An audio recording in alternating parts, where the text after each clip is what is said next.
Hey guys, we're gonna start just a wee bit early. I know there's no one in here just quite yet, and the one person waiting did leave, but I'm just gonna start it early just in case there's something weird going on with the mics, which does not look like there is. But welcome in. This is the Major League Podcast, first live we got going on.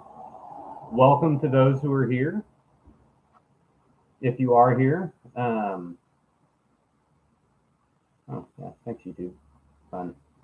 Anyway, so I've got a list of things we're going to go over. Right now, I'm just reading all of the Joe Harris quotes and all of the Joe Castiglione quotes from all of the reporters. I think I'm going to use a lot of Jason Kersey's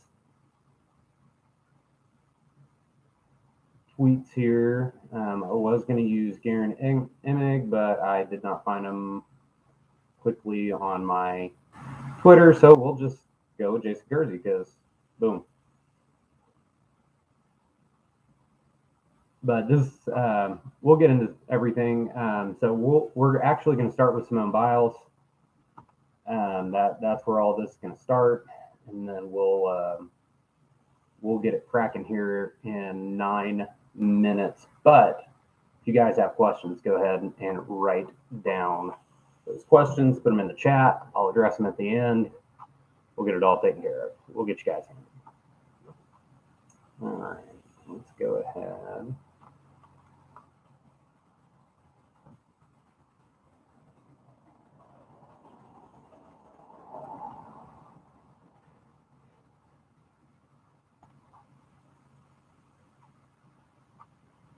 Goodness, it has been 8 days.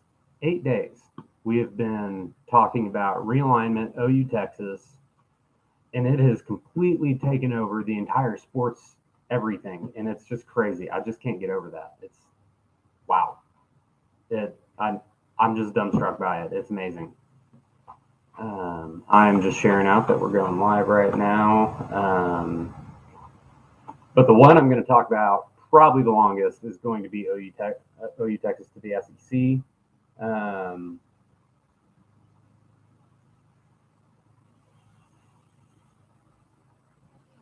God, Kirk Street, bless your heart.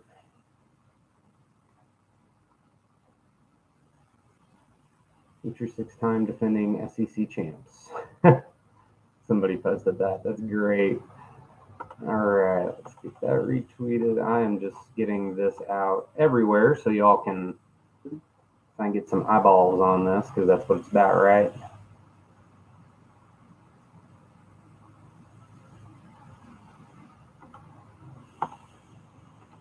All right, so we're going to jump back to my podcast account here. Clear out those notifications. All right, y'all. There's my live stream. There it is.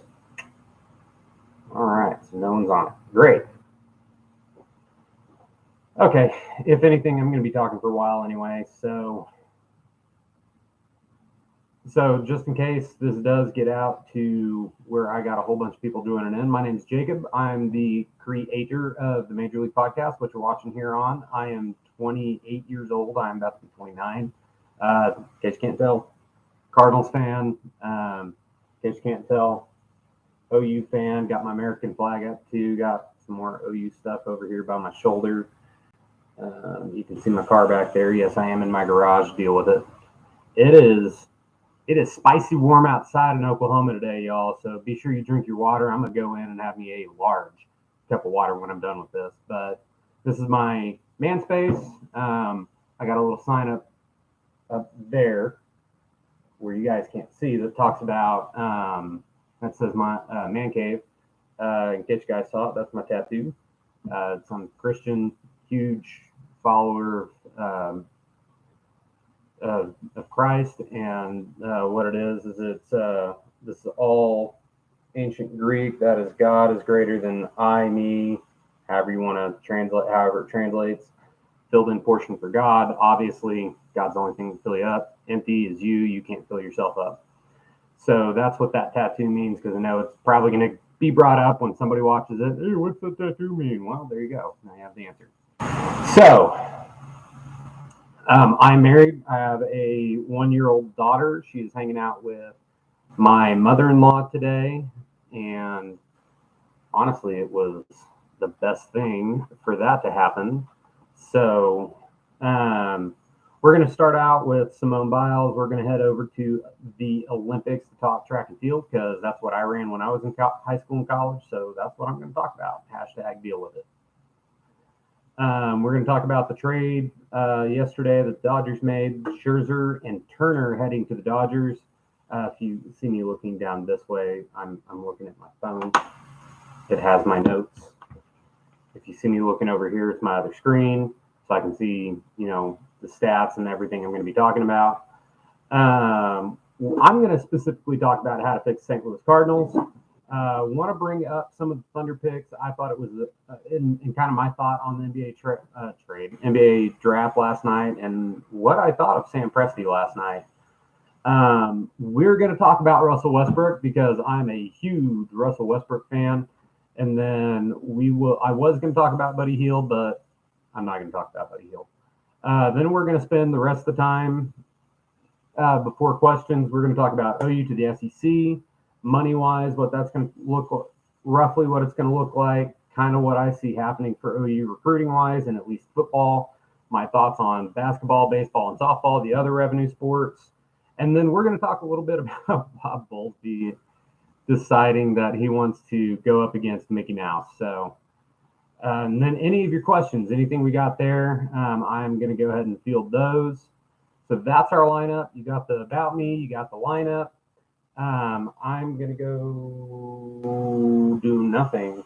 I thought I was going to go grab something, but I don't need to grab anything. So perfect. All right. So like I said, welcome to the Major League Podcast here. I'm your host. I'm Jacob Major, hence the major portion of the podcast name. Little play on Major League, kind of anything there. So we got a lot to talk about. I'm going to begin with Simone Biles, and this is why I think talking about Simone Biles is very, very important, especially with athletes. So for those of you that did not do athletics and you're complaining about Simone Biles, first off, shut up. You don't know what you're talking about.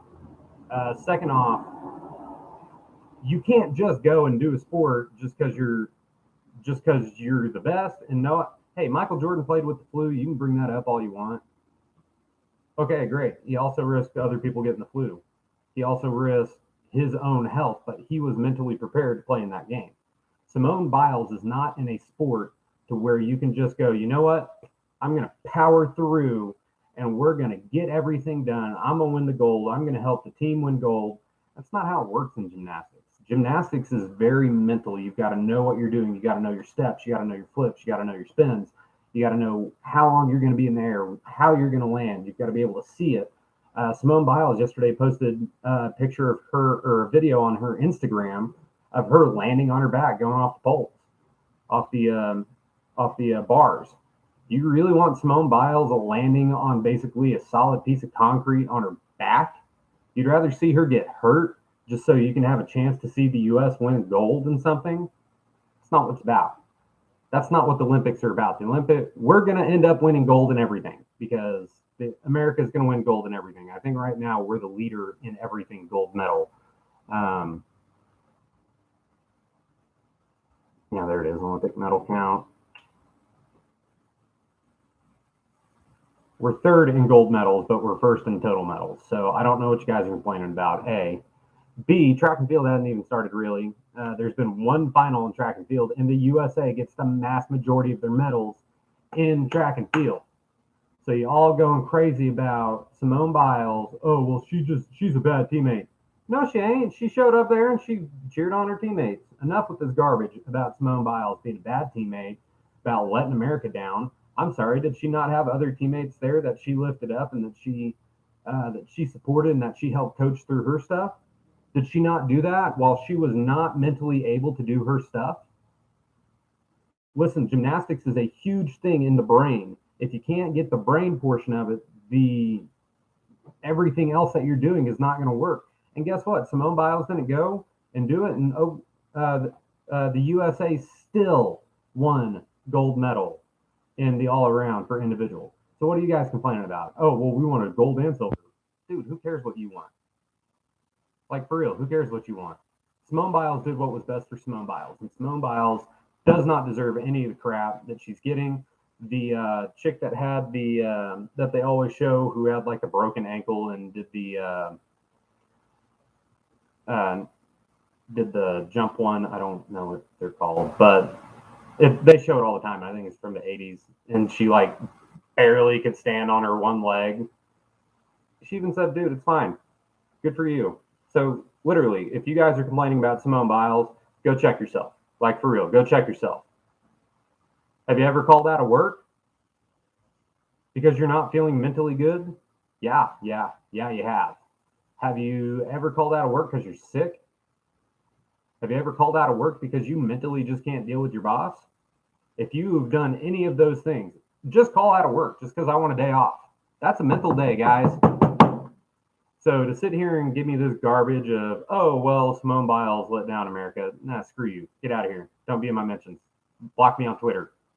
At JakeMajor25, at the Major League 3. Block me. I don't want your garbage on my timeline.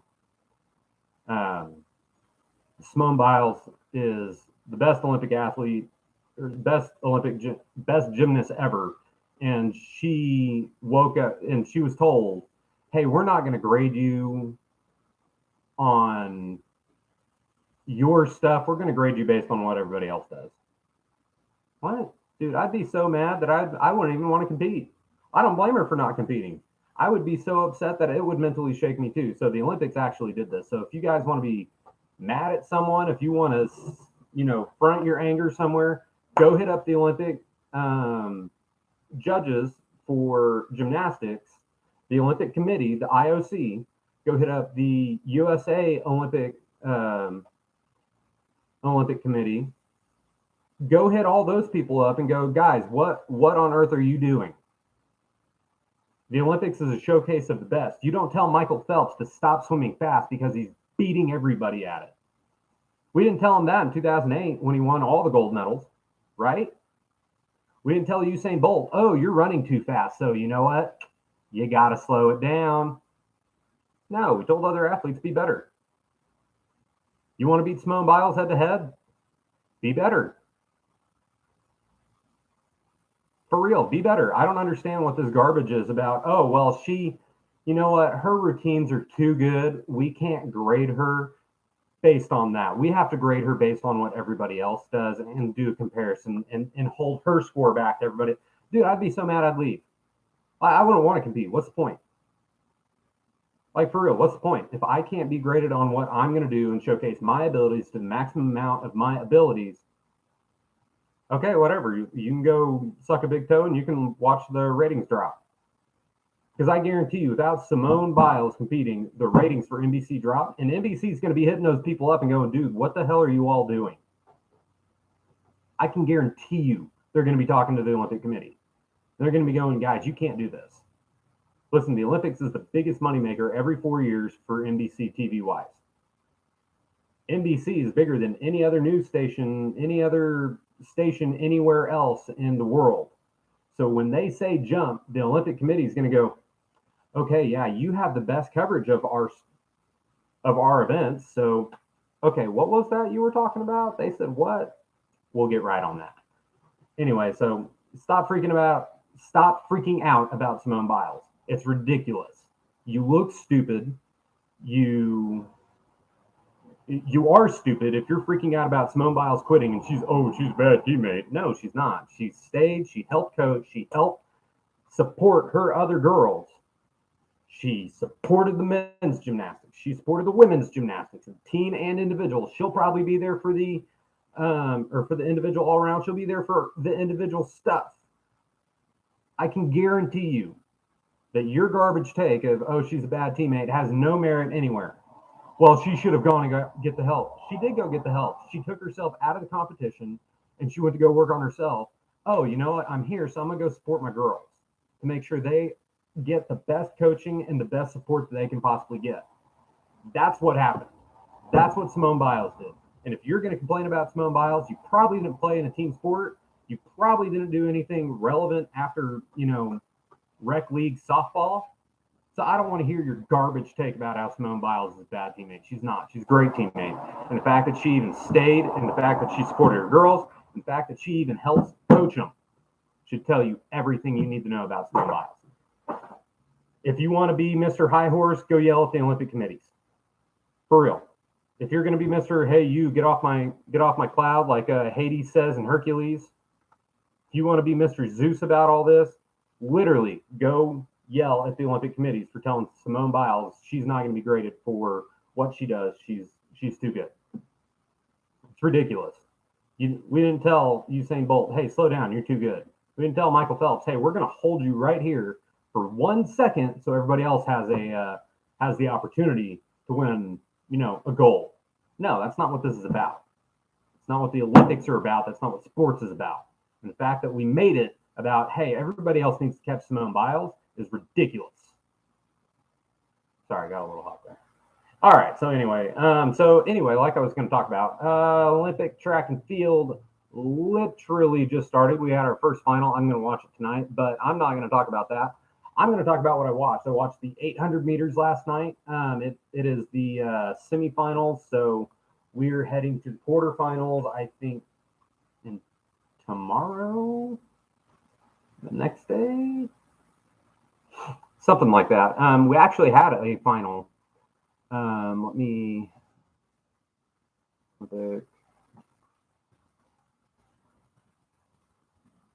field. Yeah, there it is. We had the 10K finals that happened. I'm going to watch that tonight, so don't spoil that for me, please. But yesterday was Thursday, so we had discus, high jump. If you don't know, the dude in the high jump jumped like, they showed one of the highlights for him. Dude jumped like 7.5. I can't even. He's jumping over Yao Ming. Dude jumped over Yao Ming. That's ridiculous in my mind. Okay, so we had I believe we had, oh no, it was qualifiers. That's what it was for 3K steeplechase. Okay, so 3,000 meter steeplechase, high jump qualifying, discus qualifying, 800 meter round one, 400 meter round, men's round one, women's 100 meter round one. I haven't watched 100. I'm still so mad at the fact they're not allowing Sha'Carri Richardson to run. It's ridiculous. Okay, whatever. We're already past it. I'm still super upset about it. I think it's ridiculous. But the 800 meters women's round one was actually a really good showing for the United States women with Athena Mew, really. And if you haven't seen this chick run, when track and field is on NBC next, go watch Athena Mew. Watch for the women's 800. This chick is so good. I would be surprised if she doesn't win gold. She's that good. I have the utmost respect for athletes that can just show off and just be good at everything that they do at all points, like Simone Biles. Athena Mew is going to blow people away. She ran a terrible 800 meters yesterday. She's going to go and watch this film. She's going to go watch the tape of how she ran yesterday, and she's going to go, that wasn't very good. I got to be better at this. She ran a C race for her and still won. She almost slipped and fell and still won. She's ridiculous. In case you guys don't know, that's your gold medal winner in the 800 meters. I'm just going to spoil that for y'all. Sorry, not sorry. Athena Mew is that good. Men's 400 meter hurdles is exactly what we thought would happen. The world record, the best guys won by miles. But anyway, to round two, the other, I don't remember their names, and I'm so sorry to those women. I know you're not watching, and I know my other track and field community people that would be watching. I'm so sorry. I don't have any of their names here, but because apparently finding results is going to be the hardest thing on the planet to find, which makes no sense. All right, let's do this. Let's see if I can find it because I think it's important. Because it is important. Schedule. Here we go. Oh, that's the trials. I don't want the trials. The results. Schedule. I don't want NBC. And results. There we go. Alrighty then. Yes, I'm happy. In case you guys don't know, I work in IT, and so this whole cookies thing is really, really annoying to me. Maybe later. I don't care about that. Okay, let's see. So don't care about Heat 1. Oh, we did have a final. No, we didn't. This website's literally going to make me throw my laptop. This is ridiculous. I think we were in 4, 5, and 6 for the Heats. But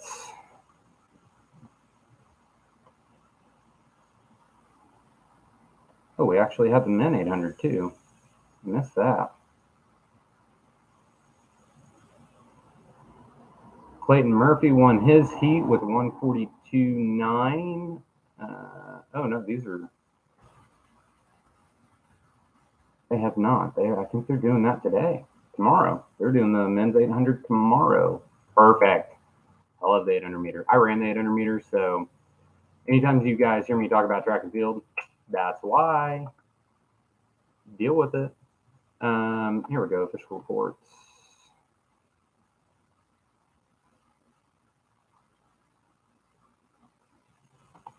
Results summary. Here we go.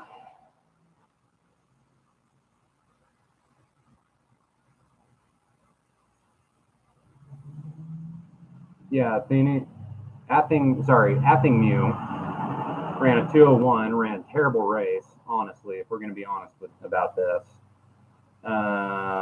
Her country mate, Raven Rogers, ran a 201.4, actually ran a pretty decent strategic race. I was actually very, very happy with how she ran. If I would have been her coach, I would have been very happy with the way she ran that heat. And then, where is she? The other USA chick. That's UGA. Yay, Georgia. There she is. G. Wilson. So G. Wilson ran a 2 flat. She was fastest American in the qualifiers yesterday. I'm just going to tell you guys, she ran like crap. She was awful. She's going to watch that tape and she's going to go, I'm not going to watch this tape. And she's going to watch that. And honestly, if she watches that tape, it is simply to say, okay, here's what I did wrong. I wouldn't watch that tape if I was her. I would just move on and say, you know what, I ran bad. Let's do the cool down. Let's go take an ice bath. Let's go take a shower. Let's go relax. Let's stretch it out, before we go to bed, do some Pilates or something. But overall, the USA women look really, really good in the 800, at least with Mew and who was it, Rogers. So those two might do something here for the USA that hasn't been done in a long, long time. One of them might win the gold, and I'm putting my money on Athingmew because she is just a total boss. She is a total boss. Sorry. And if you guys don't know the name, get to know the name Athingmew because holy cow, she's good. All right, I've talked track and field long enough for probably all you people. So in case you missed it, there was baseball news. I know there's other news going on besides OU and Texas to the SEC. I know, I was shocked too. Anyway, so Trey Turner and Max Scherzer got sent to the LA Dodgers. We're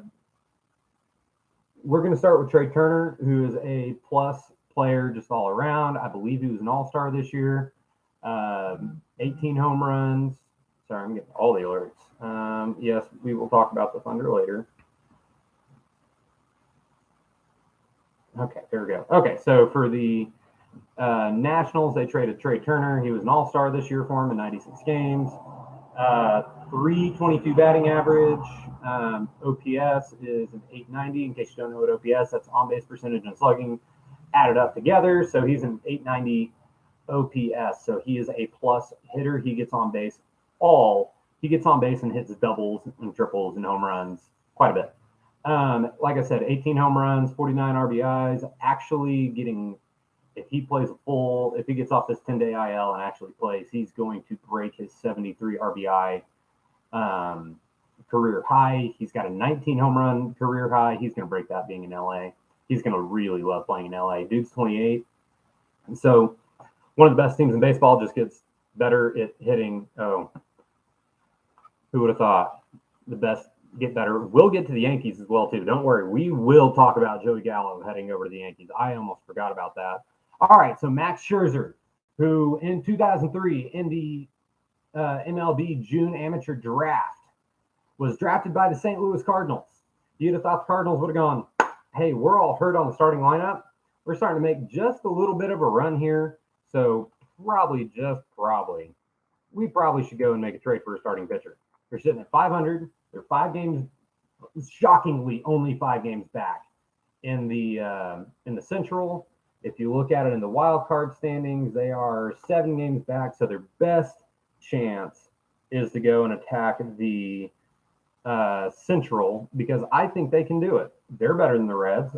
They're slightly worse than the Brewers. All we just need to have is the Brewers to go on a losing streak, and the Cardinals can catch them. I mean, listen, I'm going to talk about the Cardinals and the how to fix them, because I'm actually quite annoyed as a Cardinals fan this year. Anyway, so Max Scherzer, in case you guys don't know, Max Scherzer is kind of a boss when it comes to playoff baseball. Anyway, he's 36. He's 8-4 on the year, 2.76 ERA. In case you don't know, that's really good. 111 innings pitched, 147 strikeouts, 28 walks. Ridiculous strikeout to walk ratio. Here it is, 5.25 strikeout to walk ratio. He's an all-star again this year. So we're talking about one of the best pitching staffs that has Clayton Kershaw on it, getting even better because now they have Max Scherzer. It's not fair. It's not fair. It's not fair. It's not. I'm really annoyed by this. So the Dodgers, who are 3 games back from the Giants, who would have thought the Giants were going to be as good as they are this year? Not me. I thought they were going to be total garbage and actually finish below Arizona. But here they are, leading the freaking West. I think they got the best record in baseball. They do. They have the most wins in baseball. Stupid, man. I don't understand how they're so good right now. Anyway, so the Dodgers are going to look like this in the pitching rotation. They are going to get Walker, Buehler, Julio Reyes. I don't think they have Trevor Bauer anymore because of his issues. So they're going to replace Max Scherzer with him. They're going to have Clayton Kershaw when he gets back from injury, and Tony Gonsolin.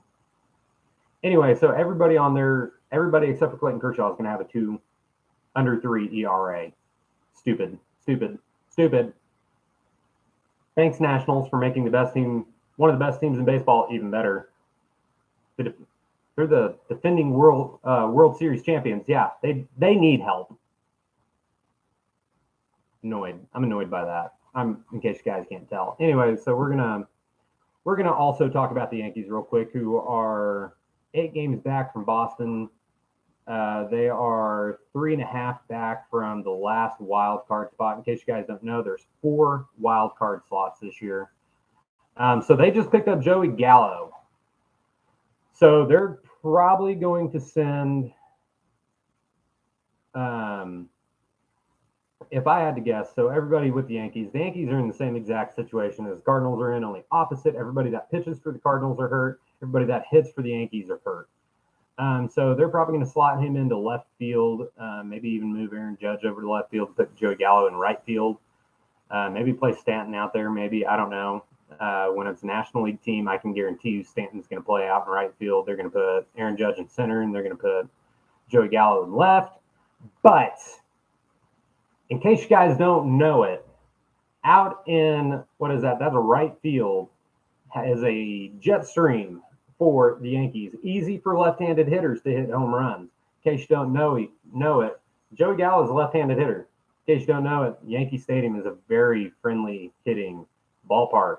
Joey Gallo is about to really like playing for the Yankees. I'm just going to tell you guys that right now. Also, know he didn't come to the Cardinals, but anyway, so Gary Sanchez, DJ LeMahieu, Rougned Odor, who gets to meet up with his teammate again, Gleyber Torres, Gio Urshela? Is that how you say it? Joey Gallo, Brett Gardner, Aaron Judge, and Giancarlo Stanton. That's going to be their lineup. They might pull Brett Gardner every now and then for someone else. I don't know who else you would put in there who's healthy, because from what I'm seeing on this, everybody's hurt. So anyway, yeah, the Yankees just going to get really good at hitting. Hopefully it helps them out. I heard a rumor they are going to also try and get Anthony Rizzo. So they'll probably actually put Giancarlo out in the field and make Rizzo the DH. I mean, really all this does is it makes one of the best hitting teams at home. I mean, I can't even imagine. You have to go face Rizzo. Oh, hey, behind him is Joey Gallo. Don't mess up 2 pitches in a row. You'll see it in right 7 rows in right field, or maybe even on the top deck in right field. Ridiculous. So the Yankees are just going to get really good. It's going to be fun to watch them. I'm not sure how you do the lineup with Judge, Stanton, Rizzo, and Gallo. I don't know if you go 2, 3, 4, 5, 2, 3, 4, 5, 3, 4, 5, 6, 1, 2, 3, 4. I don't really know how you do that. So good luck to the Yankees for figuring that out. More power to you, Aaron Boone. Try and figure that one out. Okay. So we're going to fix the Cardinals real quick. Cardinals, 9.5 back. 7.5 back in the wild card. Probably not looking very good for us to make playoffs. Wasting, by the way, if you want my opinion, the best year that I think we're ever going to see out of Adam Wainwright, because I don't think he's going to come back next year. I think he's going to be super hurt. Everybody that we have right now currently is either hurt. We threw Jake Woodford out to pitch. Got a 4.25 ERA. We thrown Wayne Blanc out. He's 0-1. Carlos Martinez is hurt. Jack Flaherty is hurt. KK's actually showing out pretty good this year. Adam Wainwright has been our only consistent pitcher. Our 39-year-old starting pitcher is our most consistent pitcher.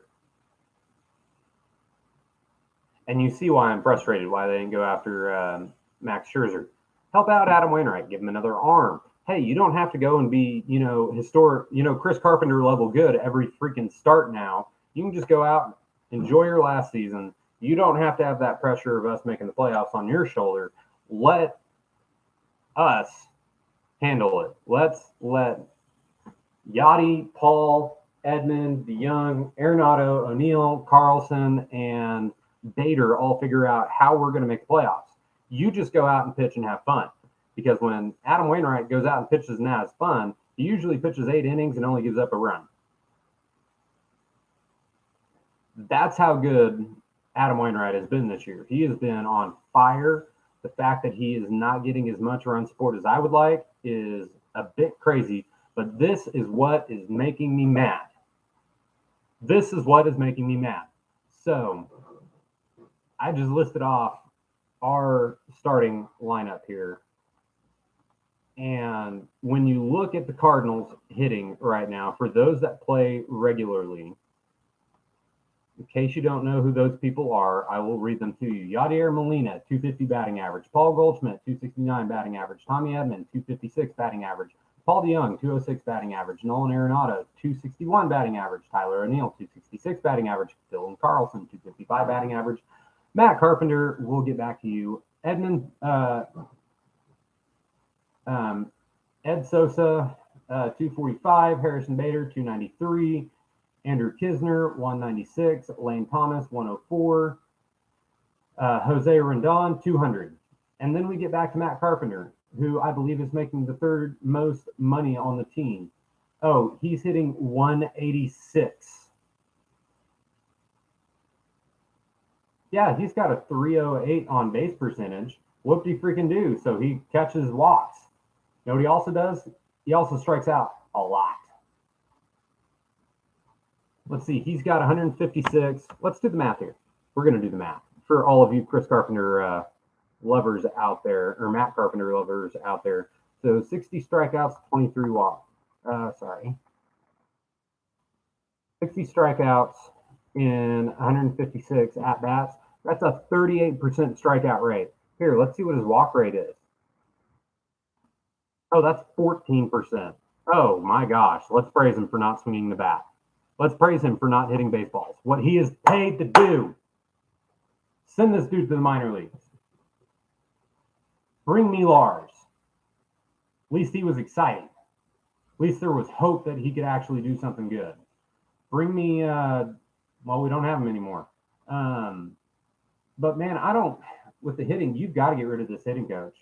You have to get rid of Jeff Albert. I mean, we're at the point now to where it's not good. You have Paul Goldschmidt hitting 269. You have Nolan Arenado hitting 261. What is going on? You have two of the best hitters in baseball, and you can't get them to hit. That's on the hitting coach. That's his approach that he's having the guys take. That's the terrible fundamentals that he's having them read from the plate. Everything points back to Jeff Albert being a terrible hitting coach. In case you guys missed it, Paul DeJong is hitting 206. Paul DeJong also only has, what is that? Paul DeJong has 14 home runs. Paul DeJong should not be hitting 206 with 14 home runs. That means he's not going up there. He's not seeing the ball very well. When he does see the ball well, he actually hits it really good. But enough with this garbage that, oh, hey, Jeff Albert's actually good. I'm looking at you, Keegan Renaud. He's not. He sucks. He needs to go. He needs to find himself a non St. Louis Cardinals organization to mess up. Hey, maybe go mess up the Dodgers. Hey, maybe go mess up the Astros. Go, please, for the love of everything holy and righteous, please go mess up the Astros. Anyway, I'm really annoyed by that. I'm really annoyed by how the Cardinals are hitting. That's the first thing you do. You want to fix Cardinals, you've got to get rid of Jeff Albert and bring in the best hitting coach you can find, because you're not turning this around. You're not a playoff team with your best hitter being a guy who's played in 43 games hitting 293. You are not making the playoffs with your league, with your team high in games with Dylan Carlson, Tommy Edman, Paul Goldschmidt, only the best one hitting 269. You're not making the playoffs with that. You're not making the playoffs having two guys in the starting lineup, Adam Wainwright and KK, being your only actual reliable pitchers. Johan Oviedo, hey, thanks, man. It was great seeing you. Go kick some rocks down in AAA again and get you some confidence. Hey, Jack Flaherty, it'd be nice if you'd come back and, be Jack Flaherty. But right now, what the other change you got to do is pitching coach change. I never thought I would say, hey, we need to get rid of Mike Maddox. Ever. I never thought those words would exit my mouth. Right now, we have three guys that we can rely on. Three guys out of the bullpen. Alex Reyes, Giovanni Gallegos, and Genesis Cabrera. That's it. Ryan Helsley, hey, man, if you can come on and actually be good, not a 4.79 ERA. Hey, Andrew Miller, if you can actually be what you were at one point, and be decent, that'd be great. Not have a 3.91 ERA out of the bullpen on 23 innings. We have no one, literally no one, that we can rely on right now, because Mike Maddox is a terrible pitching coach this year for whatever reason. Good Lord, that's making me mad. We can't hit. We don't base run very well. And really, if you want my opinion, hey, if we're going to start Johan Oviedo, and we're not going to make any moves, we're not going to make any trades, we're not going to do any of that. There's no rumors of the Cardinals going after someone. There's no rumors of any of that going on. So if we're going to really stay in-house, bring me Jack Flaherty back, get him off the IL, sorry. That gives you three pitchers. I guess keep Jake Woodford in there, maybe Wade LeBlanc, figure out which one of those two guys you like more, start them, and then bring me Matthew Liberatore. Listen, I know he's kind of struggling in AAA right now, but you want to know what you can, if you feel so confidently in Johan Oviedo to bring him up and watch him have 4.91 ERA and 62 innings pitched. I think maybe had 2 innings or 2 starts to where he was over. Let's see, do they have quality starts in this on Baseball Reference? Because if they do, he's probably got like 1. If you feel that confident in him, why don't you feel that confident in Matthew Liberatore right now? Bring him up. Let him get the experience. Let him get that taste. So when he goes back down, he knows, okay, these are things I need to work on. I don't understand why we're not doing that. There's this cardinal way that we've lived by that we're not living by the last couple of years, by the way. And I don't know who the strength and conditioning coach is for the Cardinals. That dude has to go too, because, oh my God, let's count this. Are you guys ready? 1, 2, 3, 4, 5, 6, 7, 8, 9, 10, 11, 12, 13. Wait, I already counted this, guys. We're at 7, 8, 9. We have 9 important people. Well, I wouldn't say important. We've got 9 people that have played for the Cardinals on the IL. That's way too high. That's ridiculous. Strength and conditioning coach, I'm sorry, bro. You got to find yourself a different job. You got to find yourself somewhere else to go, because the last 2 years, the last really 3 years for the Cardinals has been nothing but, hey, key injury, hey, key injury, hey, key injury, hey, key injury. Hey, we can't hit because we have literally minor league players playing for us. We're not the Memphis Redbirds. We're the St. Louis freaking Cardinals. We've got the second most World Series for a reason. And they've got to start acting that arrogant if they want to actually succeed. Hey, we're the Cardinals. We want to go get Max Scherzer. We're going to go get Max Scherzer. Hey, we're the Cardinals. We want to go get Joey Gallo. He's ours. Hey, we want Anthony Rizzo. What do you want, Cubs? Listen, you're second to us for a reason. What do you want? Go get him. Go get the shortstop, Javier Baez. Go get him. Go get him. What's it going to hurt to send Paul DeYoung to the bench and let him just be what Jose Martinez was for us a couple of years ago? I don't understand. I don't understand what the mindset of Cardinals is this year. I really don't get it. How you fix them is you've got to make some changes, and you've got to make some big drastic changes. It can't just be those, oh yeah, well, we sit this dude down and we're going to hope this dude we brought up is good. No, you can't have that mindset. You can't have that mindset at all. It's crap. It's garbage. And if that's going to be the mindset they're going to live with, so be it. They can enjoy losing.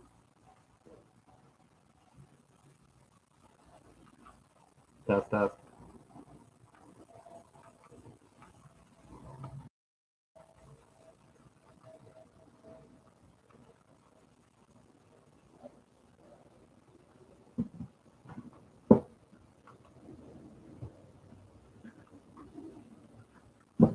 There we go. Now I can see it. I couldn't tell if it was muted or not. So anyway, that's the ridiculousness of the Cardinals. I really don't know what else to do to fix them. They've got to go make wholesale changes. They got to fire the hitting and pitching coach because it's garbage right now. Because right now, if you ask me, I don't think he's on the hot seat at all. Mike Schilt, I don't think he is, because he's got that playoff run in his back pocket that he can use. Say, hey, look at me. I turned around a bad team. I turned around a team that had no motivation. Well, hey, right now, your team has no motivation. You need to get to work. You need to figure out what needs to change. And you need to let me know what needs to change so I can make those changes. If I'm John Mozeliak, that's what I have to say. All right, so let's head over to the Oklahoma City Thunder. I'm just going to tell you guys, I thought this was bad draft for the Oklahoma City Thunder.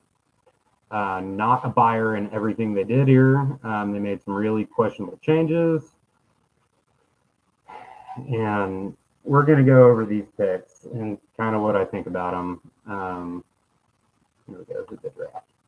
All right, so Josh Giddey, 18-year-old, 6'7" point guard, project, rebounds and passes.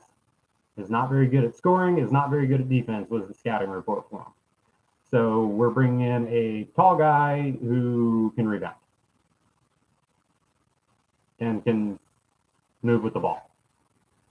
Can't shoot, can't do anything else really all that well besides move the ball, pass the ball real well, and rebound. Just what we need, right? Just what we need. The 18 overall pick, we pick up Trey Mann. Not a bad pickup. Is a little bit more of a scorer, not really much on defense. Problem with him is he is a high turnover guy. He's a turnover guy. He's basically 1-to-1 for assisted turnovers from college per 40-minute stats. So not great there. Jeremiah Robinson Earl, I know nothing about. So I'm not going to sit here and tell you what I think about him. I think Trey Mann's the best pick out of all of them. Aaron Wiggins, I don't even know. So I can't give you guys a scouting report on him. I don't know where he played. I don't know anything about him. He was picked up after the fact. What's up, Spencer? Maryland. Another guard. So I thought it was bad. I thought it was bad drafted Thunder, personally. I didn't think they did very well. I don't think they. I know in Sam Presti we trust, but Wiggins 3-and-D, yeah, whatever. Robinson Earl, I guess a defender, can't shoot from the scouting report. Because that's what we need. That's what Oklahoma City, that's what they need, right? A bunch of guys that can't shoot and can barely play defense, right? That's what SGA and Dort need, is a bunch of guys around them that can't shoot for already a team that actually, when they played, struggled shooting last year. But sure, let's go get a whole bunch more guys that can't really shoot all that well. Mann is really the only one that can shoot, and I see his turnovers being a problem. You can point to me and say, oh, well, they fixed that with Russell Westbrook. Well, did they, or did Russell Westbrook just get really also good at passing? So that's what Mann's going to have to figure out. From what I remember from Trey Mann, actually, is he's got a really good jump floater, and he's a really good three-point shooter. I think he shot over 40% last year. So there you go. That's my things for the Thunder. I didn't want to spend much time on this, mainly because I didn't do a lot of pre-draft stuff. So anyway, we're going to go out to the Lakers. Are we all Lakers fans now in Oklahoma? Is that how this is? Spencer, are we all Lakers fans now? Tell me in the comments. Yes, we are. Not LeBron James fans, just Lakers fans, right? Oh, I hate it. I hate it here. I legit hate it here. Everything that was rumored last night, I thought they were also getting Buddy Hield as well, which would have just thrown me over the edge. Buddy Hield and Russell Westbrook together is all we've ever asked for in Oklahoma City since Buddy Hield went to the draft. But I mean, the Lakers are gonna. I think the Lakers were really, really gassed last year. They've got a legit good big three with Russ, who has moves. I mean, did you see yesterday Dennis Rodman's comment on LeBron James? He's got no moves. He's a straight line goer and he's got no moves. I could easily shut him down, is what he said. So you now add a guy who can pick and roll for Russell Westbrook. Russell Westbrook can pick and roll for him. Oh, and by the way, that Anthony Davis guy, that best center in basketball, I guess he can kind of do that pick and roll stuff too. I see the Lakers going very heavy pick and roll because they just watched. Not sure how it'll work, but Russ needs to be a facilitator with Braun and AD. I think he's already kind of learned that with Harden and with Bradley Beal, because if you actually look, he did a lot of off-ball stuff, and that he's going to have to learn how to be even better with off-ball stuff. I'm not asking for him to be Steph Curry. I'm asking him for him to be viable enough to get that one-on-one matchup with a center so he can blow right by him. So if he can find a way to get that, I think Russell Westbrook on the Lakers is going to just be ridiculous. We already know Russ can pass really, really well. And And I don't think he has any problem deferring to the guy everybody says is the best basketball player in the league. So I think it's a good move for the Lakers. I think it's a good move for Russell Westbrook. If that means we have to root for LeBron James and Russell Westbrook finally gets, how crazy would it be if in the playoffs, Spencer, get a hold of this, if both Russell Westbrook and LeBron James average triple doubles by the time it comes to the playoff basketball time and do it in playoff basketball? How funny would that be? We'd all be sitting here going, "Oh my gosh, LeBron James fixed Russell Westbrook." No, he's played the exact same way. LeBron James is just also that good, and they have Anthony Davis, who's probably just as good as both of them combined, but nobody wants to talk about that. But I like the Lakers. I need to see what they fill the rest of the roster out with first before I say anything about how far I think they'll go. I think they made themselves at least the Sparkle team again. Instead of the Phoenix Suns with what was it, Booker and CP3. I think that was the one everybody was kind of oodling over this year. I think everybody kind of expected what we got out of the Lakers. Great move, would be perfect in the side of the face to KD. Yes, dude. If it makes KD, I hope James Harden loses like Russell Westbrook plays defense on James Harden in like game 6 of the NBA Finals, and it's Russ versus Harden, and Russ gets a steal on James in the dunk to secure the win. That would just make everything beautiful. All the rainbows would happen in Oklahoma City. I think there would be a celebration for the Lakers in Oklahoma City. I think there would be a championship parade here. I honestly think that. That's how funny that would be. I love it. I like the move. I think Russell fits LA really good. When can I pre-order my Westbrook jersey? I still have my Oklahoma City Westbrook jersey, so I'll just put some duct tape and put Lakers over it, right? That's how this works. In case you missed it, Spencer, I already talked about baseball. So Joey Gallo is going to kill it with the Yankees. The Dodgers are going to be even better. I talked about how he fixed Cardinals, which I really don't know if it really fixes them, but it makes at least fans happy. So now Oklahoma to the SEC. In case you missed it, the last 8 days has been. I don't think there's been any other sports news bigger than this outside of Simone Biles. Yeah, so I think money-wise it makes sense. I think football-wise it makes sense. I think basketball-wise, bit question mark. I don't know what we're going to get out of Porter Moser yet. Baseball-wise, I think it's going to hurt baseball for Oklahoma. Softball-wise, it's only going to make it better. So when we're talking about revenue sports, I see one sport really having a problem child with it, and that's only because they weren't really all that good this year, and they have some guys that could help them be really good this year. Not really good, but good. Not have a losing record for like the third time since I've been born. But I think it makes sense. I like what Joe Castiglione said today. I like what everybody kind of said today out of Oklahoma, personally. Let's see, back in the room, Board of Regents Chairman Michael Colley. As athletic programs thrive, university programs thrive, and as this changing world of athletics, college, and in this changing world of college athletics, I'm really happy that the University of Oklahoma has been tuned into the dynamics of this environment. Okay, so he said nothing. So essentially what Josie and Joe Harris said was a whole lot of nothing. They said, hey, we're coming to the SEC. We hope we can be proud supporters of Big 12 till we leave in 2025. Sorry, not sorry, Oklahoma State. Be better is essentially what they said to Oklahoma State.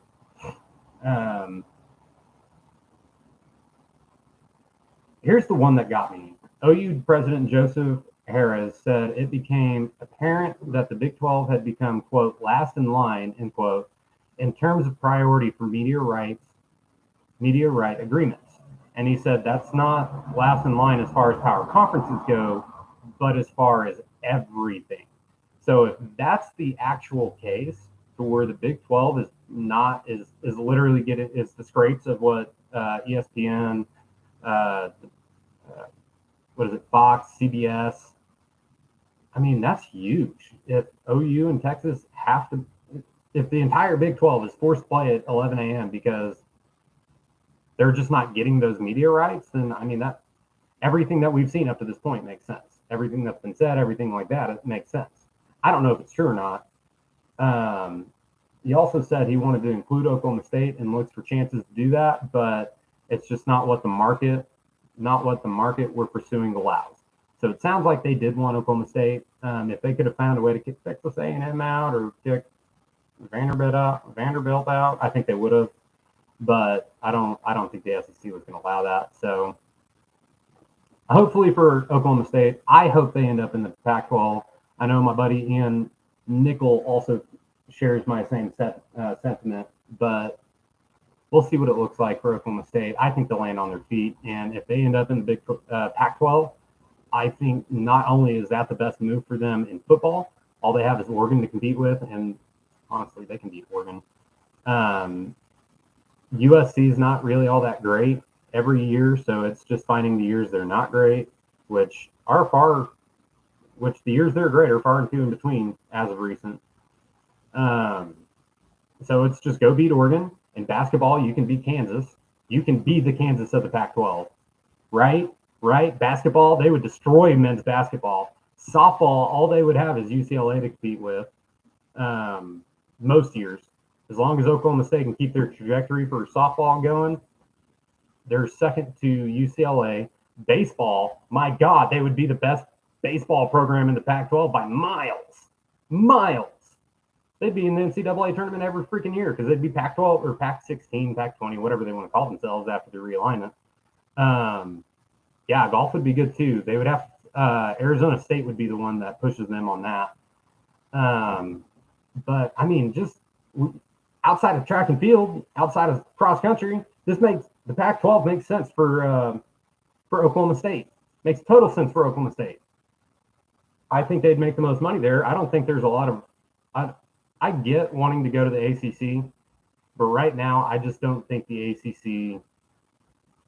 I think the ACC would find a way to make Oklahoma State kind of fall back into that. Oh yeah, Oklahoma State has an athletic program. Compared to the Pac-12, you would get the excitement, right? I don't think the ACC has that excitement unless you're Florida State or Clemson, to be completely honest. And we've seen that North Carolina had to fight and crawl and scratch and get everything that they've needed so they can be a spotlight team for the ACC this year.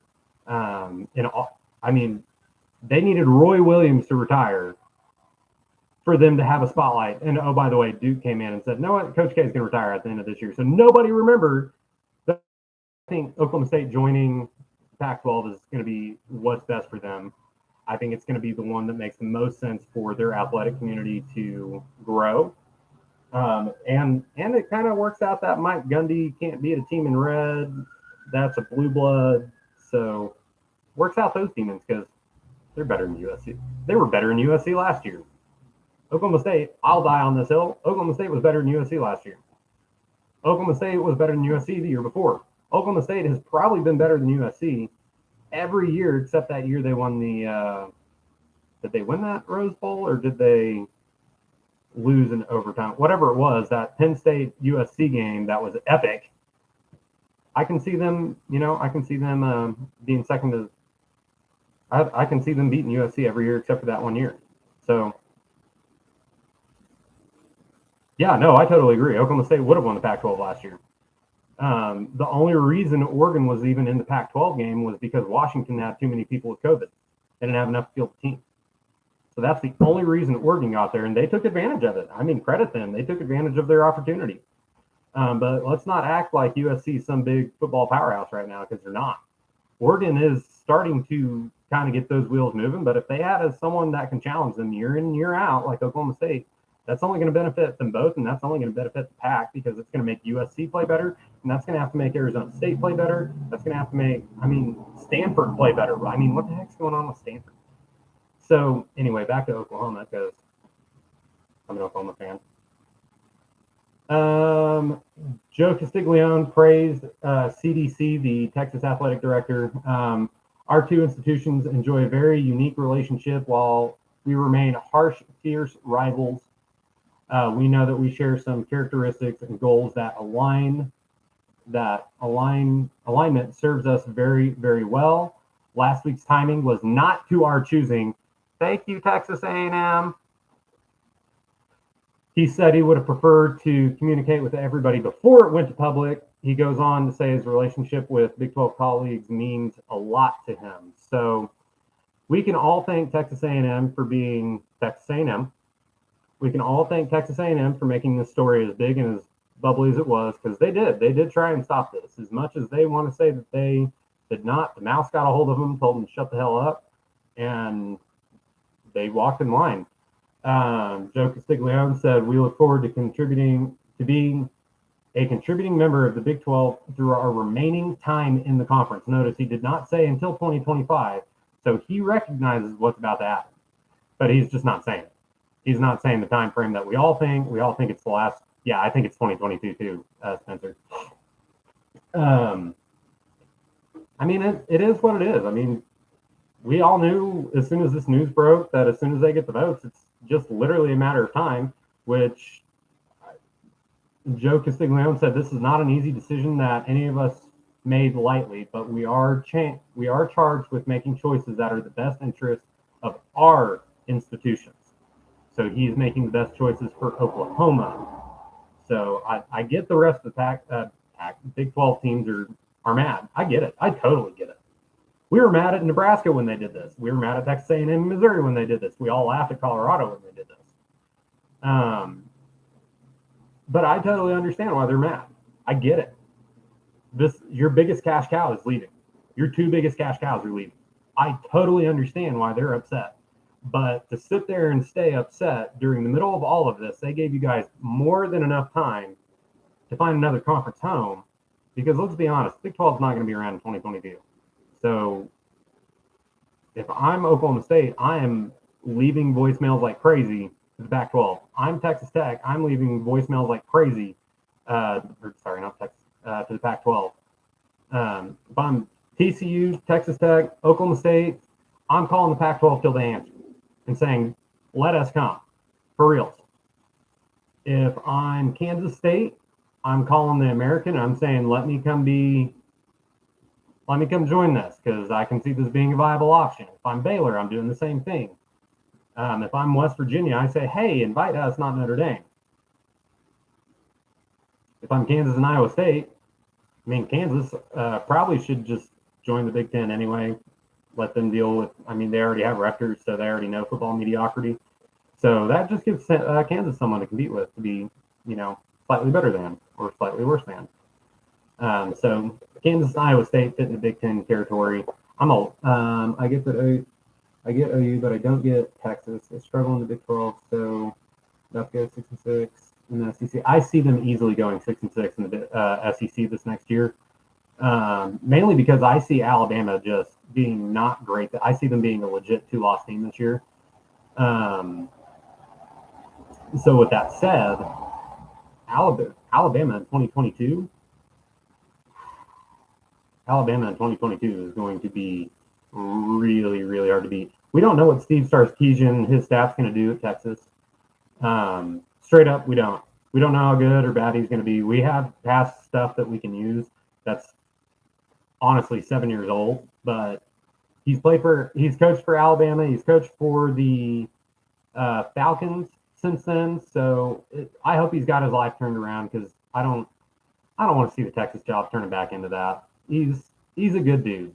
He's a good dude. I don't want to see Steve go back into drinking again, just because, I mean, let's be honest, the Texas job is that stressful. But I think Texas already recruits SEC good. Texas does not play SEC good, but we don't know what it's going to look like with the other guys. They're going to have a lot of guys returning for 2022. They were going to be the biggest challengers to Oklahoma in 2022 anyway. So, I mean, we don't know, but I need to see what's coming back for them in 2022. But if it's the same old Texas we've got in the last 10 years, they're easily going to go 6-6, 5-7. 6-7. I can see them not making bowl games. So Texas did this move just because, hey, more money for the money rich. And really, they thought more about their non-money making sports because that's going to generate more money for their.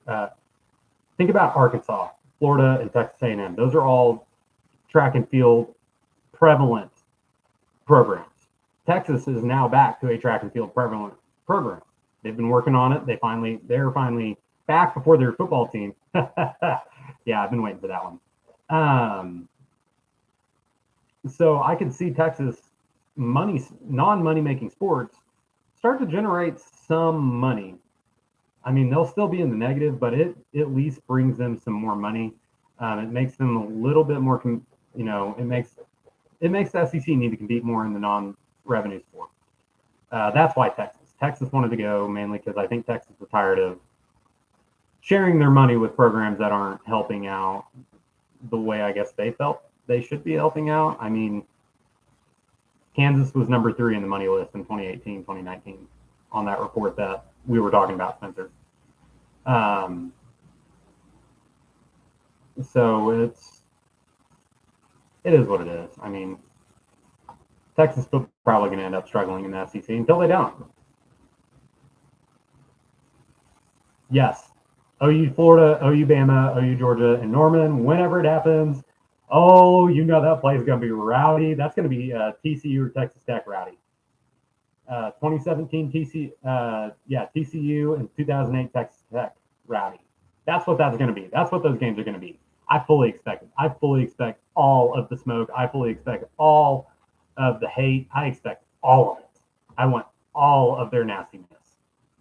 I want the Bama fans to come up and we just blow their doors off. I mean, it's not going to happen, but God, wouldn't that just be fun? Those games alone would just be fun. And with that said, I think the SEC is probably going to go to this pod system. I really don't understand the pod system. I'm going to have to spend some homework on it. I don't understand what the point of the pod system would be, I guess. I mean, you said it was a mathematical impossibility. I think it's not an impossibility. I think it's mathematical anomaly that 4 teams would go undefeated if all 4 pods champions don't end up playing each other. I could see it being a thing. And then who do you put in?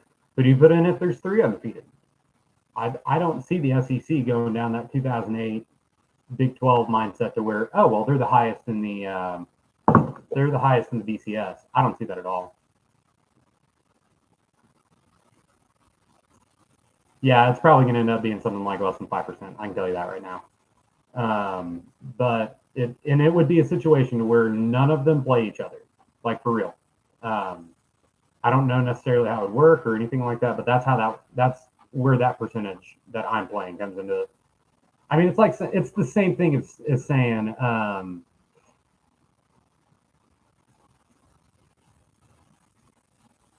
it's the same thing as saying, well, what if we have multiple Power 5 champions that are undefeated? I mean, it's the same thing for the playoffs.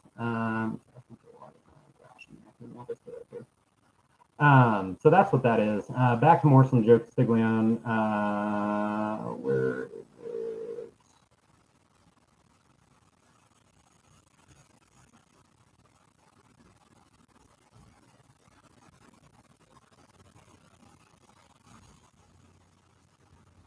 standing pat would mean falling behind, and I think that was actually very, very huge for Oklahoma and all that.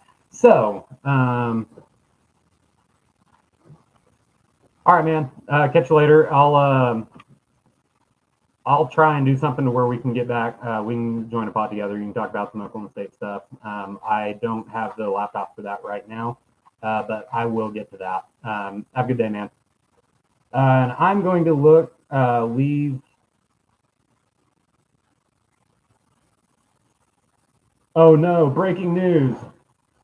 Colts quarterback Carson Wentz is out indefinitely as he undergoes further testing on a foot injury that he suffered at the end of Thursday's practice. Sam Ehlinger is the starting quarterback in the NFL. He's going to be terrible. Oh, man, I want all of this. Insert pick sixes from Sam Ehlinger into my veins. Yes. Oh, this is great. Oh man, what good breaking news right there. I love it. I love it. Sam Ellinger's gonna be terrible and he's gonna get benched. Oh, great. Goodness gracious. I gotta stand up for a minute. Oh gosh. Yeah, I'm wearing my Cardinal stuff today. Deal with it. All right, so Bob Bowlsby. Oh, Bob Bowlsby. First off, you have the worst signature I've ever seen in my life.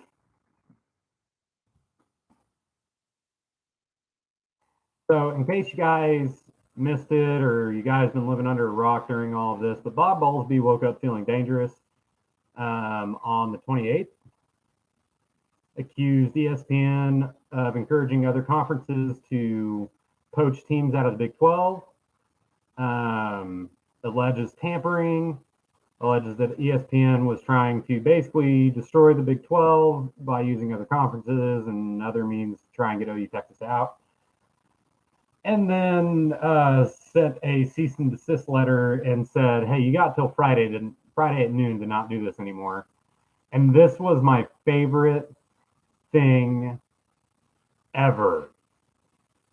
He said, "Quote: I have absolute certainty that ESPN has been involved in manipulating other conferences to go after our members. That and so ESPN." I really think this was Mickey Mouse that wrote this. And in case you guys don't know, look up South Park Mickey Mouse beats up Jonas Brothers. That's the Mickey Mouse that I'm referencing here when I say that. Let's see if I can find the exact response here. Oh, you know what? I actually have it on my Twitters. Let me go to my Twitters. Profile. Where are you? There it is. So Bob Bowlsby says, "Hey, stop being jerks, ESPN. Just let us live until we don't live anymore." So Bob Bowlsby got a letter from ESPN, essentially saying, "Shut the hell up, sit down." Dear Bob, this responds to your letter dated July 28, 2021. The accusations you've made are entirely without merit, apart from a single vague allegation that ESPN has been, quote, actively engaged in discussions with at least one other, end quote, unnamed conference, which ESPN disputes. Your letter consists of entire substantiated speculation and legal conclusions. To be clear, ESPN has engaged in no wrongful conduct, and thus there is nothing to, quote, cease and desist, end quote. We trust this will put the matter to rest. ESPN reserves all rights and remedies in connections with this matter.